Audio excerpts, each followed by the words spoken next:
Good evening friend. আজকে আমি একটা গোলাপ জামুনের রেসিপি আপনাদের সঙ্গে শেয়ার করে দিচ্ছি। এখন কালী পুজো চলছে, তাই মনে হলো মিষ্টির রেসিপি আপনাদের সঙ্গে শেয়ার করি।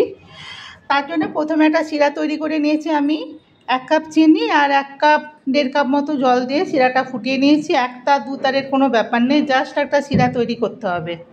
শিরাটা করে আমি রেখে দিয়েছি আগেই।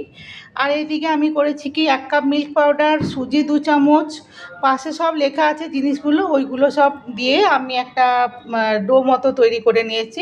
কিছুক্ষণ ভিজিয়ে রেখেছিলাম 15 মিনিটের মতো, তারপরে এই গোলগুলো তৈরি করছি। এইভাবে আমি গোল গোল করে নিচ্ছি। এইভাবে সব আমি একই শেপ দিয়ে তৈরি করার চেষ্টা করছি। এইভাবে আমি সব গোল গোল বানিয়ে নিচ্ছি।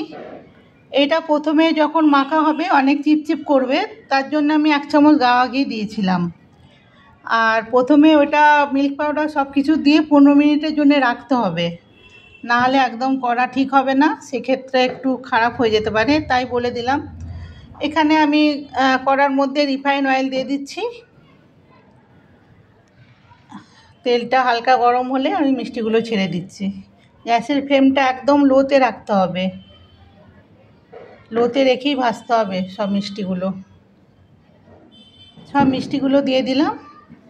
দিয়ে একটা চামচ নিয়ে হালকা করে নাড়ছি। প্রথমে অনেক ছোট ছোট থাকবে, তারপর এগুলো ফুলে যাবে অনেকটা, ভাজবার পর অনেকটা বেড়ে যাবে মিষ্টিগুলো। এখন অনেক ফুলে গেছে না, বড় হয়ে গেছে না, তো ছোট ছোট আকারেই করতে হবে, ভাজবার সময় অনেক বড় হয়ে যাবে। তো এইভাবে আমি সব ভেজে নিচ্ছি। গোলাপ জামুনের কালার মতো হয়ে আসলেই আমি বন্ধ করে দেবো গ্যাসের ফ্লেমটা একদম লোতে রেখে ভাজতে হবে। এবারে আমি সব তুলে নিচ্ছি। নিয়ে ওই যে শিরা তৈরি করা আছে, শিরা যদি ঠান্ডা হয়ে গিয়ে থাকে সেক্ষেত্রে একটু গরম করে নিতে হবে। গরম শিরাতেই মিষ্টিগুলো দিতে হবে। মিষ্টিগুলো দিয়ে আমি আরও 10 মিনিটের জন্য মিডিয়াম ফ্লেমে রেখে আমি হতে দিয়েছিলাম, তারপর নামিয়ে নিয়েছি। এবারে একটা জায়গার মধ্যে ঢেলে নিচ্ছি। আপনারা যদি আমার রেসিপি পছন্দ হয় ফলো করে পাশে থাকবেন, ফ্রেন্ড ফ্যামিলির মধ্যে শেয়ার করবেন। সবাই সুস্থ থাকবেন, ভালো থাকবেন। খুব নরম জুসি হয়েছিল, খেতে খুবই ভালো হয়। আপনারা বাড়িতে তৈরি করুন আর আমাকে কমেন্টে অবশ্যই জানাবেন। ঠিক আছে, সবাই সুস্থ থাকবেন, ভালো থাকবেন। Thank you.